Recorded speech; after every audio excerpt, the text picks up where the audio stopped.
반갑습니다. 물류관리론. 이번은 9- 물류 표준화와 공동화에 대해서 수업을 시작하도록 그렇게 하겠습니다. 그 전에는 포장 표준화에 대해서 여러분들과 이야기를 했습니다. 이번에는 물류 표준화하고 공동화에 대해서 이야기할 계획인데요. 포장 표준화가 있듯이 물류 표준화가 있을 것이다. 그래서 물류 표준화 기초에 대해서 이야기하고 물류 표준화에서 많이 나온 유닛 노드 시스템에 대해서 설명을 할 것입니다. 또한 물류 모듈 시스템에 대해서 이야기하고 일관 파레트와 파레트 풀 시스템에 대해서 여러분과 이야기하도록 하겠습니다. 요 내용 물류 공동화는 9-3에서 이야기할 가능성이 높습니다. 진도 가는 내용을 보면서 판단하도록 그렇게 하겠습니다. 물류 표준화에 대해서 이야기해 보도록 하겠습니다. 물류 표준화의 개념은 무엇인가 하는 내용인데요. 물류 표준화란 운송, 보관, 하역, 포장, 정보 등과 같은 물동량 취급 단위를 물류상의 공통 기준을 정하여 시행함으로써 낭비를 예방하고 이익을 도모하는 것입니다.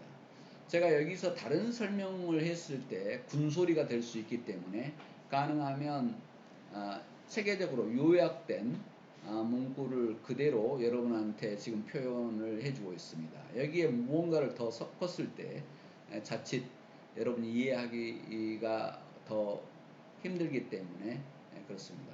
그래서 물류의 5대 요소인 운송, 보관, 하역, 포장의 이 5대 요소를 표준화한 것이다 이렇게 보면 되겠습니다. 그래서 이 물동량의 취급 단위를 어떤 공통 기준을 정해서 시행하는 것인데요. 이 공통 기준에 의해서 시행함으로써 낭비를 예방하고 이익을 도모하자는 것인데 결론은 물류비 절감이다 이렇게 이해하면 되겠습니다. 그래서 각각의 물류 기능 그리고 단계의 물동량 취급 단위를 표준 규격화하고 여기에 사용되는 기기라든가 용기, 설비 등을 대상으로 해서 규격, 강도, 재질 등을 통일시키는 것. 이것이 물류 표준화다 이렇게 보면 되겠습니다. 자, 그래서 규격화하는 것 아주 중요하죠. 기기라든가 용기라든가 설비 이런 것을 대상으로 해서 규격, 강도, 재질을 통일화시키는 것인데요. 다시 더 요약하면 표준화, 통일화시키는 것이 물류 표준화의 개념이다 이렇게 이해하면 되겠습니다.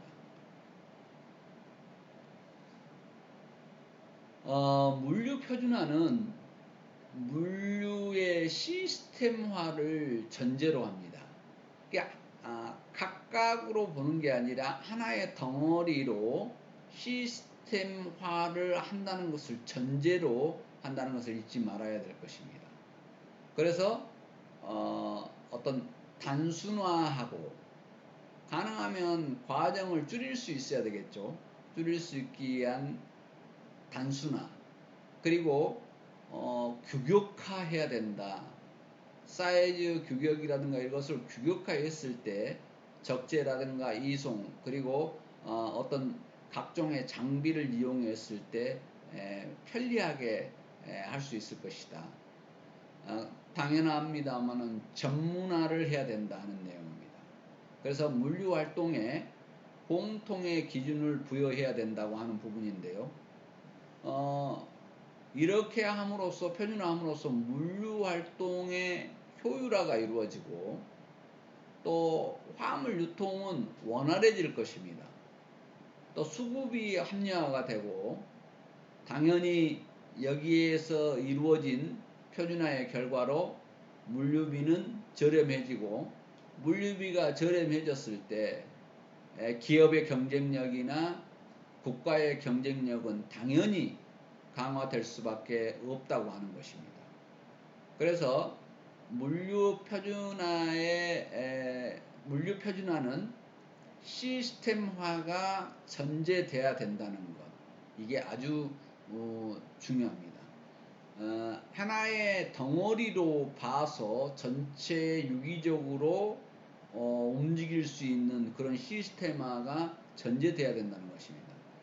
거기에서 단순화, 규격화, 전문화에서 물류활동에 공통 기준을 부여해 놓으면 물류활동의 효율화가 되고, 화물의 원활화가 되고, 수급의 합리화가 되고, 그렇게 해서 물류비가 절감됐을 때 기업 경쟁력이나 국가 경쟁력의 기반이 강화되는 목적으로 물류 표준화를 한다, 이렇게 이해하면 되겠습니다. 물류 표준화의 필요성에 대해서 이야기했는데요. 한마디로 이야기하면 과다한 물류비 절감입니다. 절감인데 굳이 나누어서 세부적으로 설명을 하자면, 물류 수요가 계속해서 증대하고 있습니다. 지금 코로나 시대에는 오히려 지금 배송 이런 물류가 엄청나게 많아졌습니다. 외부 활동을 하지 못하다 보니까 더더욱 그렇죠. 또 더 크게는, 넓게는 수출이 증대되고 수출입 증대되고, 경제 규모가 커지면서 수출이 증대되고 수입이 증대되는 그런 과정 중에서 굉장히 물류 수요가 증대됐다. 여기에 대응하기 위해서는 일관성과 경제성을 확보하지 않으면, 물류의 일관성과 경제성을 확보하지 않으면 살아남을 수가 없게 되기 때문에 어쩔 수 없이 물류 합리화를 실행을 해야 되고, 어쩔 수 없이가 아니라 필수적으로 해야 되는 그런 요소에 해당이 됩니다.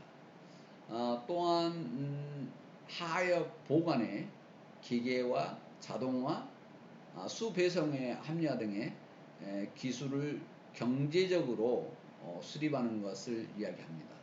그래서 어떻게 하면 기술을 경제적으로 수립할 것인가 하는 내용인데, 기계화를 하는 과정에서 표준화가 안 돼 있다면 기계화하는데, 자동화하는데 쉽지 않을 것입니다. 그리고 수배송이 합리화될 수 없다는 내용입니다. 또한 국제화나 시장 개방으로 인해서 국제 표준화에 연계되는 물류 표준이 요구되고 있습니다. 그래서 우리나라만이 아니라 ISO 국제 표준화에 연계된 물류 표준을 이루지 않았을 경우 안 되기 때문에 더더욱 물류 표준화는 이루어져야 되는데요.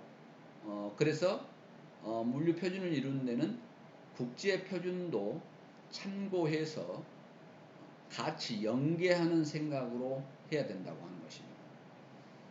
그래서 기업 자체 규격에 의한 표준화가 선행되어 정착하기 전에 국가 표준화가 선행되어야만 보급이 용이하고 낭비를 예방할 수 있다, 이 내용입니다.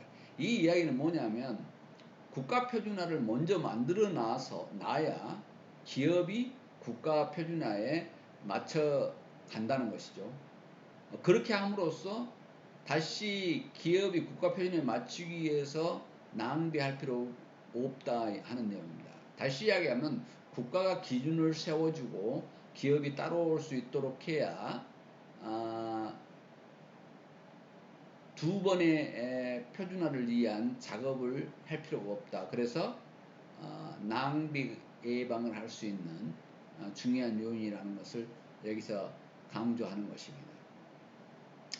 기계와 자동화가 불가피해짐에 따라서 국가 전체적인 효율성 차원에서 표준화가 요구된다 하는 내용인데요.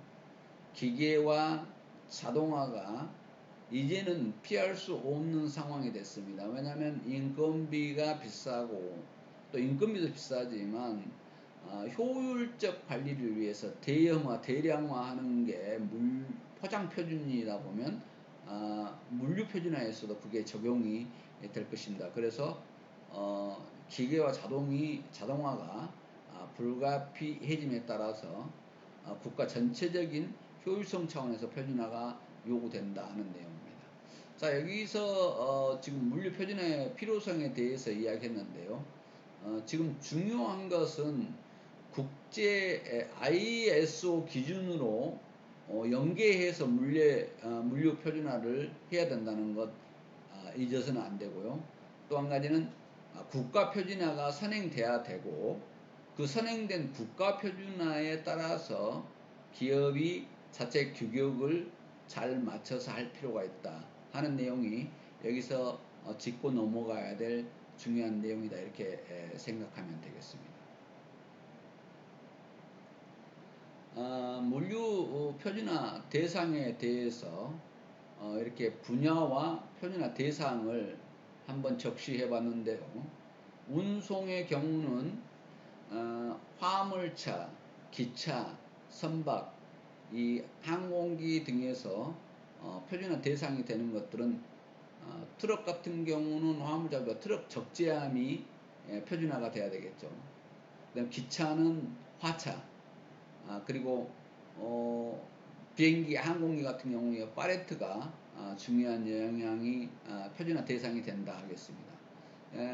그 다음에 보관하는데 창고나 물류센터에서 보관하는 창고 물류센터 분야에서는 보관렉이라든가 팔레트, 하역 시설이 표준화되어 있어야 보관이 용이할 것입니다. 보관 작업을 하는데 그 다음에 포장에서는 운송용 외포장입니다. 그래서 그 운송용 외포장이 어떻게 되어 있느냐 따라서 표준화 대상은 포장 치수가 거기에 맞게 돼줘야 된다는 내용입니다. 그 다음 하역인데요. 하역 분야에서는 물류기기에 해당이 되겠죠. 여기에 지금 물류기기가 표준화 대상에 아주 중요하고 다양합니다. 하역 내용에 지금 선박 같은 거 이용했을 때 굉장히 수만 톤의 대량의 화물이 움직이기 때문에 하역에서는 팔레트 표준화 대상이 컨테이너 표준화가 돼야 되고 화차 마찬가지입니다. 그리고 지게차도 그렇고 컨베이어라든가 크레인, 무인 반송차 이런 것들이 표준화 대상에 해당됩니다. 그 다음 뭐 기반시설에 철도, 도로, 항만, 공항터미널, 화물역 이런 데 쓰는 기구들도 마찬가지인데 여기에서 지금 표준화 대상에 들어간 것이 정보도 들어간다는 것을 알아야 된다는 거죠. 그러니까 EDL 표준화, 포스 표준화 이런 내용들이 표준화 대상이 된다 이렇게 생각하면 되겠습니다. 그래서 표준화 분야와 표준화 대상에 대해서 여러분들과 살펴봤습니다. 그럼 이렇게 표준화했던 것은 어떤 효과를 가져오는가 하는 부분인데요. 표준화를 했을 때 재료 경량화를 이룰 수 있겠죠. 가볍게 가능하면 할 수 있을 것이다. 그리고 물류 표준화가 되고 나면 적재 효율의 향상은 기본입니다. 표준화가 되어 있기 때문에 적재하는데 빈 공간, 그냥 못 쓰는 공간이 없도록 이렇게 적재 효율이 향상될 것이다 하는 것이고요. 그 다음에 작업 후 기계화나 자동화 표준화를 통해서 물류 채산성이 향상될 것이다. 이렇게 되면 자원이나 에너지 전략이 가능할 것이라는 내용입니다. 궁극적으로는 물류 비용의 절감인데요. 자원이나 에너지 전략이 가능하기 때문에 물류 표준화를 당연히 하는 것이죠. 그렇지 않다면 물류 표준화를 할 이유가 없어집니다. 그래서 물류 장비, 물류 시설의 공동화, 하역의 기계와 일간 운송, 연계 운송 실현 이런 것들인데, 물류 장비나 물류 시설 공동화를 하는데 여러 업체, 여러 화물이 같이 움직일 수 있는 것이고, 하역 기계와의 아주 편리하게 운영할 수 있습니다. 또 일관된 운송을 할 수 있고 연계 운송을 실현하는 데 도움이 된다는 것입니다. 물류 활동의 간소화에 부가적으로 어떤 인건비, 인력 절감, 이건 당연히 절감이 될 수밖에 없겠죠. 왜냐하면 대량화, 대형화 시키고 합리화를 시키기 때문에 사람이 많이 필요하지 않고 기계와 자동화로 움직이니까 인건비 절감은 당연히 이루어질 것입니다. 또한 기계와 자동화로 인해서 물류시간 단축이 이루어진다는 것입니다. 그랬을 때 아주 짧은 시간에, 긴 시간이 않고 짧은 시간에 이루어질 수 있는 장점이 있고, 장비 활용의 극대화인데요. 장비 활용이 표준화되어 있음으로써 최대한 편리하게 효율적으로 사용할 수 있을 것이다. 그리고 물류 공동화를 촉진시키는데 도움이 된다는 것입니다. 자, 물류 공동화는 지금 물류 표준화를 수업하고 나서 그 다음에 물류 공동화에 대해서 이야기하겠습니다만, 물류 공동화를 하는데 물류 표준화가 되어 있음으로써 수월하게 진행할 수 있는 촉진제 역할을 할 것이다 하는 내용입니다. 자, 물류 표준화의 방향에 대해서 여기서 이야기하려 하는데요. 물류 합리화를 실현하기 위해서는 이 표준화의 체제 확립이 필요하다는 것이죠. 어떻게 체계적으로 해야 될 것인가 하는 부분인데, 물류 관련 부분의 모든 관계자가 예를 들자면 물류 제조업자, 물류업자, 유통업자, 소비자와 상호 협력이 필수적이다 이렇게 생각하면 되겠습니다. 어찌됐든 물류하고 관련된 모든 관계자가 상호 협력을 해야 된다는 것입니다. 제조업자도 물류 표준화를 고려해서 포장이나 상품 단위를 만들어야 될 것이고, 물류업자 역시 유통업자, 소비자 이르기까지 상호 협력을 함으로써 필수적인 물류 합리화를 이루는데 필수적인 내용이 될 것이다 하는 내용이고요. 그 다음에 화물 단위화의 표준화는 당연하고, 그리고 장치, 기기, 시설 등의 표준화도 같이 함께 이루어져야 된다고 하는 부분입니다. 그래서 화물 단위의 포장 표준화가 됐고, 화물 단위의 표준화는 당연하고, 거기에 필요한 장치, 기기, 시설 등까지도 표준화가 이루어져야 일체감 있는 물류 표준화가 이루어진다는 것입니다. 또한 고객 요구에 신속하게 대응하기 위해서는 각종 표준화된 요소를 결합화시켜서 최적화할 필요가 있다는 것입니다. 그래서 어떻게 하면 여러 가지 요소를 잘 결합해서 최적화할 것인가 하는 것이 물류 표준화 방향의 하나입니다. 또 표준화 기준 변경이 있을 시 유연하게 대응할 수 있도록 지속적인 개선 작업이 필요하다고 하는 것인데요. 어느 상황에서 기준들이 변경해 갔을 때 바로 유연하게 대응할 수 있는 그런 내용들이 있어야 된다는 것입니다. 그래서 물류 표준화 방향에 대해서 여기서 알아봤습니다. 자, 여기에서 지금 중요한 유닛 노드 시스템에 대해서 이야기하려 하는데요. 이 내용은 꼭 우리가 알고 있어야 될 내용입니다. 자, 유닛 노드 시스템이란 무엇인가 하는 내용을 설명하려 하는데요. 지금 물류 관리를 하는데 이 내용을 모르면 안 됩니다. 유닛 노드 시스템이란 화물을 일정한 중량이나 크기로 단위화시키는 거예요. 군소를 넣지 않겠습니다. 제가 다른 설명을 더 섞었을 때 여러분 이해가 더 힘들어져 버릴 수 있기 때문에.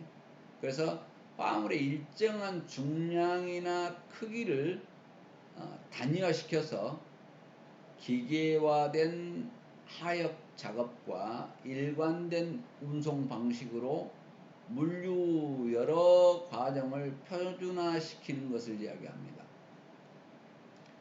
그래서 물류의 여러 과정을 하나로 표준화시키는 것, 이것이 유닛 노드 시스템이다. 그래서 그걸 표준화시키는데 중량이라든가 크기 이런 것도 하나의 단위화로 묶고 기계화된 하격 작업, 일관된 운송 방식을 통해서 물류 여러 과정을 표준화시키는 건데요. 보통 유닛 노드 시스템을 ULS라고 이렇게 이야기합니다. 지금부터 ULS로 이렇게 표현하도록 하겠습니다. ULS의 목적은 단순화, 표준화를 통해서 기계 하역을 용이하게 하는 것입니다. 왜냐하면 단위화시켜서 하기 때문에 표준화가 되어 있으니까 아주 편하게 할 수 있어서, 한마디로 얘기하면 단순화, 표준화를 통해서 취급 단위를 이야기한 거예요.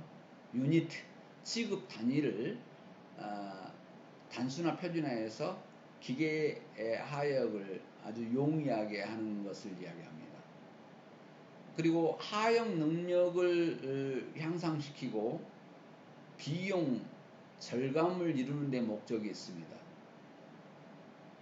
그래서 수송이나 보관 업무의 효율적 운영을 할 수 있고 운송 포장의 간이화를 이렇게 깨할 수가 있다는 것입니다. 그래서 유닛 노드 시스템은 중량이나 크기를 단위화시키는 것이다. 이렇게 이해하면 좋겠습니다. 자, 그래서 유닛 노드 단위화시키는 이 시스템을 도입하기 위해서 선결 과제가 있습니다. ULS 시스템, ULS를 도입하기 위해서는 선결 과제가 있는데요. 수송 장비 적재함과 규격 표준화입니다. 수송 장비 그 적재함, 이 규격을 표준화해야 된다고 하는 부분이고요. 그 다음에 팔레트를 표준화해야 됩니다. 그래야 단위화된 크기를, 중량이나 크기가 단위화된 것들에 같이 맞물려서 할 수 있기 때문에 그렇습니다. 그리고 창고 보관 설비의 표준화를 이루어야 된다고 하는 부분입니다. 창고 보관 설비도 표준화돼야만 중량 크기 단위화에 맞게 넣을 수 있겠죠. 또한 포장 단위 치수 표준화입니다. 포장 단위 치수 표준화는 포장 표준화에서 전 시간에 배웠던 대로 표준화가 이루어져 오는데, 이 유닛 노드 시스템에 맞게 표준화가 같이 유기적으로 이루어져야 된다고 하는 것을 그때 이야기했습니다. 그 다음에 운반 하역 장비의 표준화입니다. 이 유닛 노드 시스템으로 하려면 하역 장비도 표준화돼 있어야만 가능하겠죠. 그 다음에 진행하고 하는 것이 거래 단위의 표준화인데요. 이런 표준화가 선행된 다음에 유닛 노드 시스템을 우리가 만들어 가야 된다 하는 내용입니다. 그래서 물류 표준화, 물류 합리화, 이 내용을 우리가 배우면서 보면 어떤 톱니바퀴처럼 맞물려 돌아줘야 된다, 유기적이어야 된다, 시스템화 되지 않아 가지고는 절대 이 내용을 물류 표준화를 이룰 수가 없다고 하는 부분인데, 지금까지 우리가 배워온 것을 보면 계속해서 쇠사슬처럼 체인으로 연결돼서 유기화되고 하나의 시스템화 되지 않으면 안 되겠다고 하는 것을 여러분이 느꼈을 것입니다. 그래서 오늘 유인 노드 시스템 개요에서 선결 과제까지 여러분과 수업을 했습니다. 9-2 수업을 약속된 시간이 됐음으로써 여기서 멈추고 9-3에서 여러분 만나도록 하겠습니다. 비대면 강의 듣느라고 대단히 수고했습니다.